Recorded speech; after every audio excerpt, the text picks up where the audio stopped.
Class 12 শিক্ষাবিজ্ঞান এডুকেশনের আজকে একটা নতুন অধ্যায় আলোচনা করব, প্রাথমিক শিক্ষার সার্বজনীনতা। প্রথমেই আমরা আলোচনা করব সার্বজনীনতা বিষয়টি। তবে এর আগে যে অধ্যায়গুলো আলোচনা করা হয়েছে, বিশেষ করে কমিশনগুলো, শিক্ষাক্ষেত্রে যে কমিশনগুলোর কথা বলা হয়েছে, যেমন বিশ্ববিদ্যালয় শিক্ষা কমিশন, উদালিয়ার বা মাধ্যমিক শিক্ষা কমিশন এবং তার পরবর্তীকালে 1964 সালের ভারতীয় শিক্ষা কমিশন বা কোঠারি কমিশন, এছাড়াও জাতীয় নীতি, শিক্ষা জাতীয় নীতি নিয়ে আলোচনা করা হয়েছে। তাহলে এই আলোচনা থেকে আমরা প্রত্যেক কটি আলোচনাতেই বিশ্ববিদ্যালয় ছাড়া মাধ্যমিক এবং কোঠারি, বিশেষ করে কোঠারি এবং জাতীয় শিক্ষানীতি দুটোতেই দেখেছি প্রাথমিক শিক্ষার কিন্তু গুরুত্ব অধিক পরিমাণে দেওয়া হয়েছে। কারণ প্রাথমিক শিক্ষা হলো মনে করা হয় জীবনের প্রথম স্তর বা বিশ্ববিদ্যালয়ের প্রথম স্তরের শিক্ষা। এই বিদ্যালয়ের প্রথম স্তরের শিক্ষা এবং জীবনেরও প্রথম স্তরের শিক্ষা হিসেবে চিহ্নিত এই প্রাথমিক শিক্ষা। তাই এই প্রাথমিক শিক্ষা যাতে সকল নাগরিকের পাওয়ার এবং সকল সুবিধা ভোগ করার অধিকার থাকে, সে বিষয়ে কিন্তু কোঠারি কমিশন 1964 সাল থেকেই, স্বাধীনতার পরবর্তী সময় থেকেই কিন্তু চেষ্টা করা হয়েছে এই বিষয়টিকে গুরুত্ব দিতে। সেই কারণে প্রাথমিক শিক্ষা সর্বদাই সমস্ত রাষ্ট্রেই একটি গুরুত্বপূর্ণ বিষয়। তবে প্রথমে আমরা জেনে নিই সার্বজনীনতা বিষয়টি নিয়ে। দেখো, শিক্ষা এমন একটি বিষয়, জীবের বেঁচে থাকার জন্য যেমন জল, আলো, বাতাস, খাদ্য এগুলো দরকার হয়, মানুষের জীবন ধারণের জন্যও কিন্তু জল, আলো, বাতাস দরকার হয়। যেমন সেটার প্রয়োজন হয়, তেমনি শিক্ষাও তার জীবনযাপনের জন্য প্রয়োজন। আর আধুনিককালের পূর্ববর্তী সময় শিক্ষাটিকে অলংকার হিসেবে মনে করা হলেও একজন ব্যক্তির বা একজন শিক্ষার্থীর তার যে শিক্ষা গ্রহণের বিষয়টি অলংকার হিসেবে ধরে নিলেও আধুনিক যুগে কিন্তু এটি জীবনের একটি অঙ্গ হিসেবে ধরে নেওয়া হয় শিক্ষাকে। যেমন একজন ব্যক্তির তার দৈহিক বৃদ্ধি বিকাশের জন্য বিভিন্ন রকম রসদ দরকার, তেমন এই শিক্ষাও এমন একটি রসদ যা ব্যক্তির জীবন বিকাশের জন্য গুরুত্বপূর্ণ ভূমিকা নিয়ে চলেছে। এই যে শিক্ষা ব্যক্তি ও সমাজ উভয়ের বিকাশের জন্য শিক্ষার যে একান্ত প্রয়োজন, পৃথিবীর প্রত্যেক দেশে সকল নাগরিককে শিক্ষার উপর গুরুত্ব দেওয়া হয়েছে। এই যে সকল নাগরিকের ওপর শিক্ষার যে গুরুত্ব, এটিকেই বলা হচ্ছে সার্বজনীন শিক্ষা, অর্থাৎ ইউনিভার্সাল এডুকেশন। মনে করা যেতে পারে রাষ্ট্র তার প্রথাগত শিক্ষার মধ্যে দিয়ে তার এই সার্বজনীনতা প্রয়োগ করতে পারে এবং শিক্ষালয় কেন্দ্রিক প্রথাগত শিক্ষার্থীকেই মূলত বা একান্তভাবে হয়তোবা বলা হচ্ছে শিক্ষা সার্বজনীনতা। কোনো রাষ্ট্রের পক্ষেই এই শিক্ষা সার্বজনীনতাটাকে নিশ্চিতভাবে ব্যবস্থা প্রবর্তন করা সর্বতভাবে সম্ভব হয়নি বা সম্ভব করে তোলা যায়নি। সেক্ষেত্রেও বিভিন্ন সমস্যা রয়েছে এবং সেই সমস্ত সমস্যার ঊর্ধ্বে গিয়ে শিক্ষা ব্যবস্থাকে কিন্তু সার্বজনীনতা করার একটি প্রকল্প বা চিন্তা করা হয়েছে। এবং এই সার্বজনীনতা বিষয়টি শিক্ষা যদি সকলের জন্য প্রয়োজন হয়, তাহলে সেক্ষেত্রে বলা যেতেই পারে প্রাথমিক শিক্ষাটি একটি গুরুত্বপূর্ণ বিষয়। কারণ এর আগেই আলোচনা করলাম যে একজন ব্যক্তির জীবনে বা শিক্ষার প্রথম যে স্তর সেটি প্রাথমিক শিক্ষা। তাহলে এই প্রাথমিক শিক্ষা সার্বজনীনতা নিয়েও বিভিন্ন বিষয় আলোচনা করা হয়েছে। বলা হচ্ছে অনুন্নত দেশ প্রাথমিক শিক্ষাকে তুলে ধরতে সচেষ্ট, অর্থাৎ বিশ্ববাসী প্রাথমিক শিক্ষা সার্বজনীনতার প্রয়োজনীয়তা অনুধাবন করেছেন এবং প্রাথমিক শিক্ষা হলো প্রথম শ্রেণী থেকে চতুর্থ বা পঞ্চম শ্রেণী পর্যন্ত প্রথাগত শিক্ষাকে বলা হচ্ছে প্রাথমিক শিক্ষা। এই প্রাথমিক শিক্ষা নিয়ে আধুনিক শিক্ষাবিদরা বলছেন প্রাথমিক শিক্ষার স্তর হলো বিদ্যালয় শিক্ষাকালের সেই স্তর যেখানে প্রতিটি শিশু বিদ্যালয়ে আবশ্যিকভাবে থাকবে।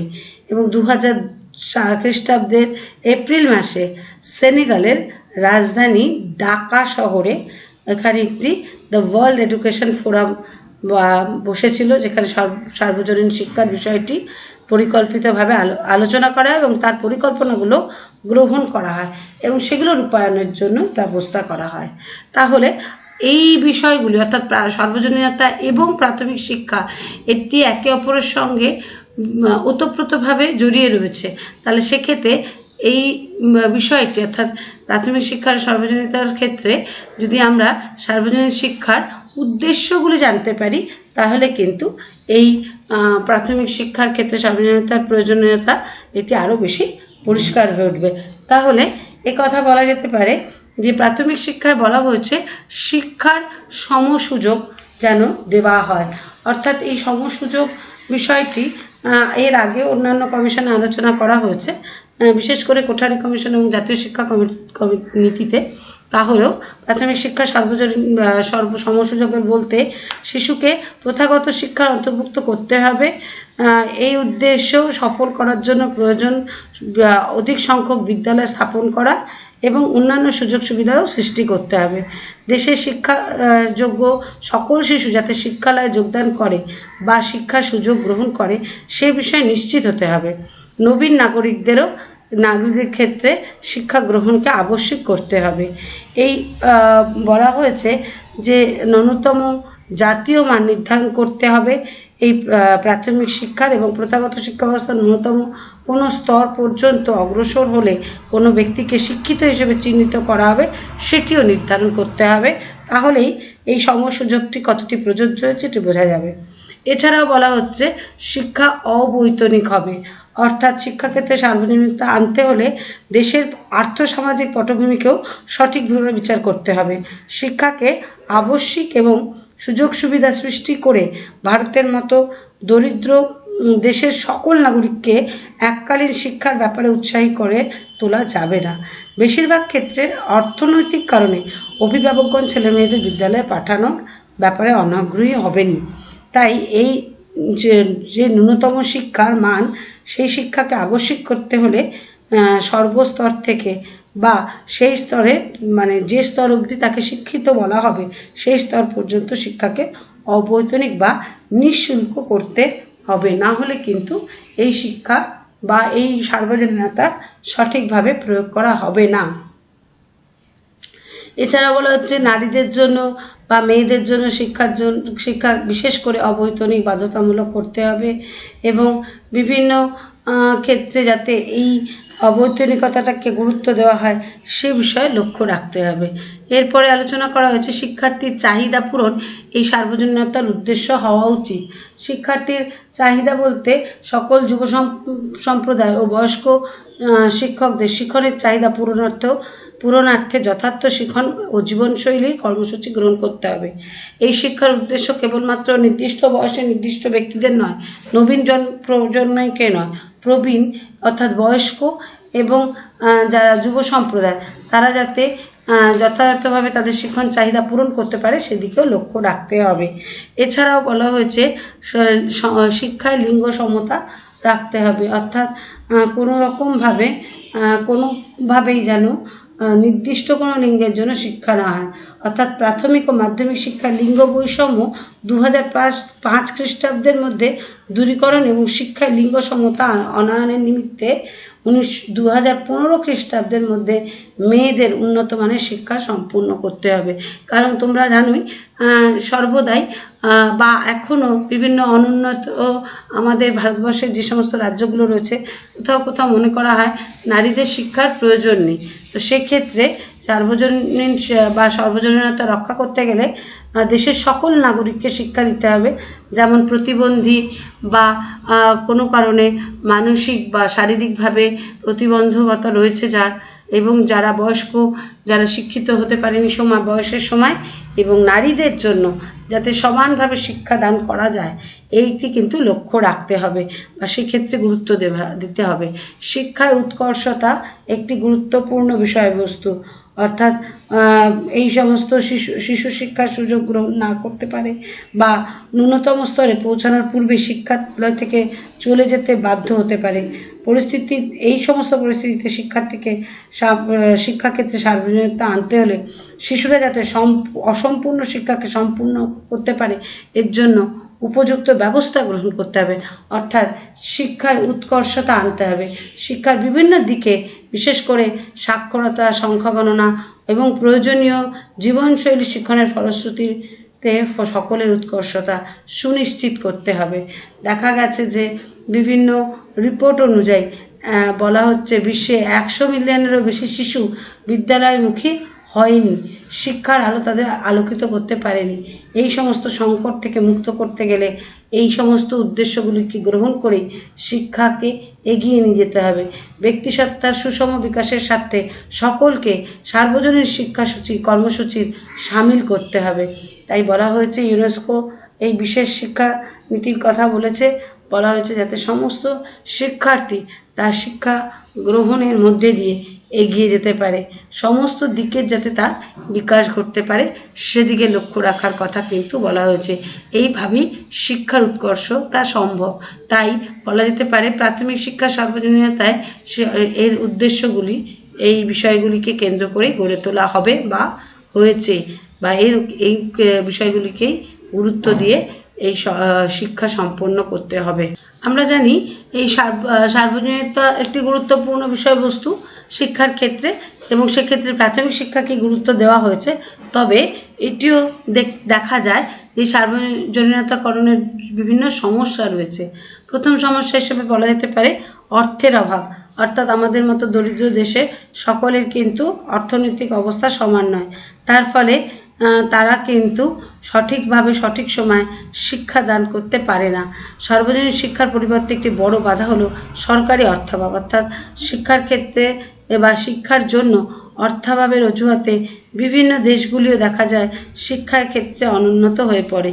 তাই আমাদের মতো দরিদ্র দেশ বা তথা পৃথিবীর বিভিন্ন দরিদ্র দেশগুলিতে সরকার যদি আর্থিক সাহায্যের মধ্যে দিয়ে শিক্ষা ব্যবস্থাকে এগিয়ে নিয়ে যেতে চায়, তাহলে কিন্তু সেই শিক্ষা অনেক বেশি সর্বজনীন হবে, এবং এটি অর্থের অভাব হলো সর্বজনীনকরণের একটি গুরুত্বপূর্ণ সমস্যা। এছাড়াও বলা যেতে পারে জনসংখ্যার বৃদ্ধি।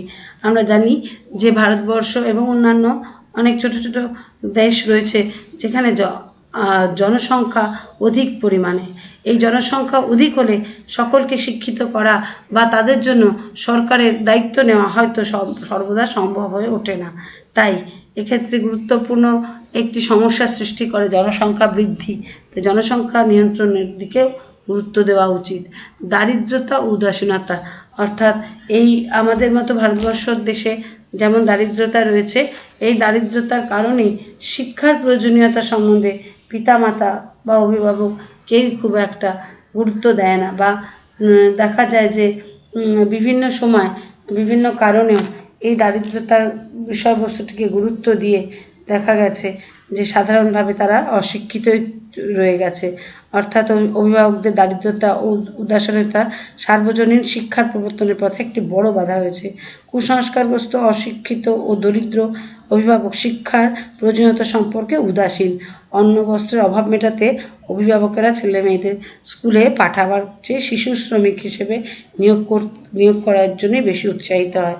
তাই বলা যেতে পারে শিক্ষার ক্ষেত্রে দারিদ্রতা, উদাসীনতা বা সার্বজনীনতার ক্ষেত্রে সার্বজনীনতার ক্ষেত্রে দারিদ্রতা, উদাসীনতা একটি গুরুত্বপূর্ণ বাধা হিসেবে আলোচনা করা যেতে পারে। এছাড়াও দেখা যায় সরকারি উদাসীনতা, অর্থাৎ রাজ্য স্তরে বাধ্যতামূলক প্রারম্ভিক শিক্ষা আইন পাশ হলেও এই আইন প্রয়োগের দায়িত্ব সরকার গ্রহণ করেনি। প্রারম্ভিক শিক্ষা প্রবর্তনের জন্য কোনো ব্যাপক পরিকল্পনা সরকার থেকে গৃহীত হয়নি। তাই পঞ্চবার্ষিক পরিকল্পনার মাধ্যমে প্রাথমিক শিক্ষার যেটুকু উন্নতি ঘটেছে তা প্রয়োজনের তুলনায় অতি সামান্য। তাই এই কারণে এই সরকারি উদাসীনতার জন্য কিন্তু শিক্ষার সার্বজনীনকরণ হওয়া সম্ভব হয় না। এছাড়াও রয়েছে বিভিন্ন সুযোগ সুবিধার অসুবিধা, যেমন বিদ্যালয়ের দূরত্ব, অর্থাৎ দেখা যায় যে একটি স্থান থেকে অপর একটি বিদ্যালয়ের দূরত্ব এতটাই বেশি যে সেখানে একজন শিক্ষার্থী সঠিকভাবে শিক্ষা পাওয়া সম্ভব হয়ে ওঠে। বিদ্যালয়ের দূরত্বের ফলেও দেখা যায় শিক্ষার সার্বজনীনকরণ বিষয়টি সমস্যাপূর্ণ হয়ে ওঠে, অর্থাৎ সকল শিক্ষার্থী দূরে দূরে, বিশেষ করে গ্রামাঞ্চলে দেখা যায় বিদ্যালয়গুলির দূরত্ব অনেক বেশি। তার ফলে মহিলা বা শিশুদের পক্ষে অনেক সময় এই দূরত্ব বজায় রেখে শিক্ষা গ্রহণ করা অসুবিধা হয়। এছাড়াও আরও নানা রকমের সমস্যা রয়েছে। অধিকাংশ বিদ্যালয় দেখা যায় যে সেইভাবে উন্নত নয় গ্রামাঞ্চলগুলিতে, বা আদিবাসী শিশুদের মধ্যে শিক্ষার অনগ্রসরতার কারণ হলো তাদের ভাষা শিক্ষা অর্জনে অসুবিধা আছে। এছাড়াও পাঠ্যক্রমের অভাব, আদিবাসী শিক্ষকের অভাব, এই সমস্ত কারণে অনেক সময় দেখা যায় সার্বজনীনকরণের সমস্যার সৃষ্টি হয়। তাই বলা যেতে পারে শিক্ষাক্ষেত্রে, বিশেষ করে প্রাথমিক শিক্ষার ক্ষেত্রে সার্বজনীনতা গ্রহণের জন্য এই সমস্যাগুলিকে দূর করার পদ্ধতি বা পরিকল্পনা গ্রহণ করতে হবে, এবং তাহলেই শিক্ষা কিন্তু সার্বজনীন হওয়া সম্ভব হয়ে উঠবে। তাহলে এই সমস্যা দূরীকরণের জন্য আমাদের সার্বজনীনকরণ পূরণের কিছু পদক্ষেপ গ্রহণ করা দরকার। সেক্ষেত্রে সেই সময় থেকেই আলোচনা হয়েছে কি কি পদক্ষেপ গ্রহণ করা উচিত। প্রথমেই বলা যেতে পারে নিরক্ষরতা দূরীকরণ, অর্থাৎ যে মাত্রায় সাক্ষরতা ব্যক্তির সামাজিক ও পেশাগতভাবে জীবনে উপযুক্ত করে তোলা যাবে বা তাকে সাক্ষরতা করা হবে, ততটাই বেশি কিন্তু নিরক্ষরতা দূর হবে। কার্যকরী ভাবে বলা যেতে পারে সাক্ষরতা ব্যক্তিকে তার নাগরিকত্ব, দায়িত্ব ও কর্তব্য সার্থকভাবে পালন করতে সাহায্য করবে। অর্থাৎ যদি নিরক্ষরতা দূর করা হয়, সাক্ষরতার বিষয়টিকে যদি গুরুত্ব দেওয়া হয়, তাহলে কিন্তু সেই ব্যক্তি নাগরিক দায়িত্ব কর্তব্য পালন করবে, উত্তম পঠনের ক্ষমতা তা অর্জন করবে, এবং ব্যক্তি যা পাঠ করছে তা কিন্তু সে খুব সহজেই বুঝতে পারবে তার অর্থ, এবং তার শব্দ ভাণ্ডারও বৃদ্ধি পাবে। তাই সার্বজনীনকরণ পূরণের পদক্ষেপ প্রথম নিরক্ষরতা দূরীকরণ বা সাক্ষরতা গ্রহণের বিষয়টিকে গুরুত্ব দিতে হবে। এরপরে বলা যেতে পারে স্বাস্থ্য জ্ঞান দান করা, অর্থাৎ একজন শিক্ষার্থী সুষ্ঠুভাবে যাতে আগে বেঁচে থাকতে পারে এবং তার শিক্ষা গ্রহণের মধ্যে দিয়ে সে যাতে তার জীবনটিকে সুষ্ঠুভাবে এগিয়ে নিয়ে যেতে পারে, সেদিকে লক্ষ্য রাখাও কিন্তু শিক্ষার নির্দিষ্ট কর্তব্য। তাই যখন প্রাথমিক শিক্ষা তাকে দান করা হবে, তার মধ্যে কিন্তু তাকে স্বাস্থ্য বিষয়ক জ্ঞান দান করা হবে, অর্থাৎ কী ধরনের খাওয়ার অভ্যাস সে করবে, কিভাবে সে জীবনযাপন পালন করবে, কীরকম সময় সে তার জীবনটিকে প্রত্যেকটি স্তরে খাদ্য প্রণালী কী হওয়া উচিত, কিভাবে সে তার জীবনের সুস্থতা বজায় রাখবে, সেই বিষয়ে কিন্তু শিক্ষার মধ্যে দিয়ে জ্ঞানদান হবে। এছাড়াও লক্ষ্য রাখতে হবে সার্বজনীনকরণ করতে গেলে সর্বপ্রথমে যেটি দরকার, নতুন বিদ্যালয় স্থাপন করা। অর্থাৎ আগেই আমরা আলোচনা করেছি যে এই শিক্ষার ক্ষেত্রে দেখা গেছে যে বিদ্যালয়ের সংখ্যা গ্রামাঞ্চলে বিশেষ করে অনেক দূরবর্তী, এবং সেক্ষেত্রে দেখা যায় যে শিশুদের শিক্ষা গ্রহণ করতে সম্ভব হয়ে ওঠে না, কারণ ঋতু অনুযায়ী অত দূরে গিয়ে শিক্ষার্থীরা তাদের শিক্ষা সম্পন্ন করতে অনেক সময় ব্যাহত হয়। তাই বিদ্যালয়হীন গ্রামগুলোতে নতুন বিদ্যালয় স্থাপন করতে হবে, এবং সেক্ষেত্রে এই বিদ্যালয় স্থাপনের ক্ষেত্রে লক্ষ্য করতে হবে যে সার্বজনীন শিক্ষা প্রসারে কর্মীদল গঠন করা হয়েছে কিনা সে বিষয়ে লক্ষ্য রাখতে হবে, এবং কর্মীদল অনুযায়ী তারা শিক্ষার্থীকে শিক্ষা দিতে কোনোরকম নির্দিষ্ট পরিকল্পনা গঠন করছে কিনা সেদিকে লক্ষ্য রাখতে হবে। কেন্দ্রীয় সরকার কর্তৃক নিরক্ষরতা দূরীকরণ কর্মসূচি গ্রহণ করেছিল যেমন, সেটিতে সাফল্য কতটা হলো সেই বিষয়ে লক্ষ্য রাখতে হবে।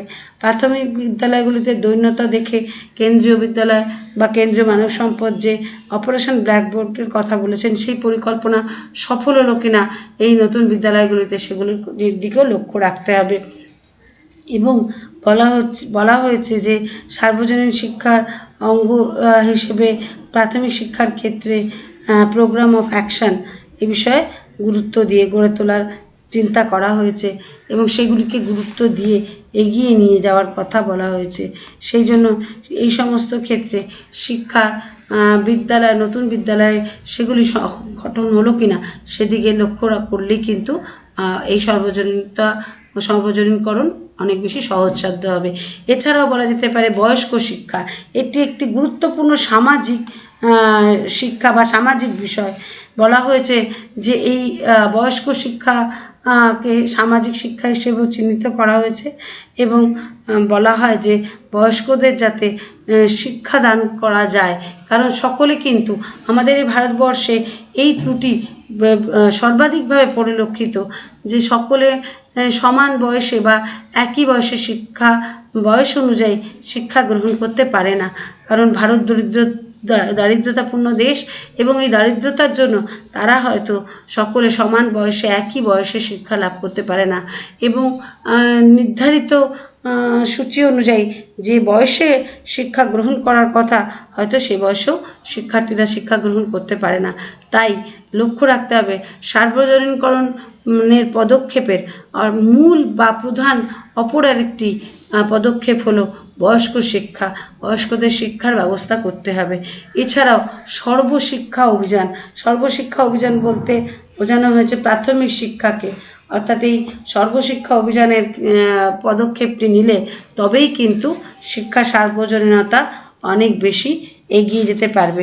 সামাজিকীকরণের ক্ষেত্রে শিক্ষার এই সর্বশিক্ষা অভিযান এবং অপরদিকে বয়স্ক শিক্ষা অভিযান এই দুটি গুরুত্বপূর্ণ পদক্ষেপ।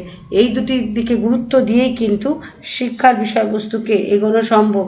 অর্থাৎ যদি আমরা প্রাথমিক শিক্ষাকে বা শিক্ষা ব্যবস্থাকে সার্বজনীনকরণ করতে চাই তাহলে কিন্তু এটি একটি গুরুত্বপূর্ণ ভূমিকা নেবে সর্বশিক্ষা অভিযান। এই সর্বশিক্ষা অভিযানের মধ্যে দিয়ে একজন শিক্ষার্থী সম্পূর্ণভাবে শিক্ষিত হতে পারবে বা সমাজে সকলের শিক্ষার অধিকার আরও বেশি প্রতিষ্ঠিত হবে। তাই বলা যেতে পারে সর্বশিক্ষা অভিযানে বয়স্ক শিক্ষা, নতুন বিদ্যালয় স্থাপন, এছাড়াও বলা হচ্ছে স্বাস্থ্য জ্ঞান, নিরক্ষরতা দূরীকরণ বা সাক্ষরতা স্থাপন, এগুলিকে গুরুত্ব দিয়ে বা এই পদক্ষেপগুলিকে গ্রহণ করতে পারলেই কিন্তু আমাদের এই সার্বজনীনকরণ বা প্রাথমিক শিক্ষা সার্বজনীনকরণ ঘটানো সম্ভব। তাই সর্বশিক্ষা অভিযানের বিষয়টিকে গুরুত্ব দিয়ে বয়স্ক শিক্ষাকে গুরুত্ব দিয়ে আমরা আরও অধিক পরিমাণে এই শিক্ষা বা প্রাথমিক শিক্ষাকে আরও বেশি সাফল্যমণ্ডিত করে তুলতে পারবো সার্বজনীনকরণের ক্ষেত্রে। তাহলে আজকে এই অবধি আলোচনা করা হলো। এর পরবর্তী সময় বয়স্ক শিক্ষার বিষয়টিকে বিশ্লেষণ করা হবে এবং সর্বশিক্ষা অভিযান এই বিষয়টিকেও বিশ্লেষণ করা হবে, কারণ সার্বজনীনকরণের ক্ষেত্রে বয়স্ক শিক্ষা এবং সর্বশিক্ষা অভিযান এই দুটি গুরুত্বপূর্ণ ভূমিকা নিয়ে থাকে সার্বজনীনকরণের ক্ষেত্রে। তাহলে পরবর্তী অংশে এই দুটি বিষয়কে নিয়ে বয়স্ক শিক্ষা ও সর্বশিক্ষা অভিযান এই দুটি বিষয়কে নিয়ে বিস্তৃত আলোচনা করব।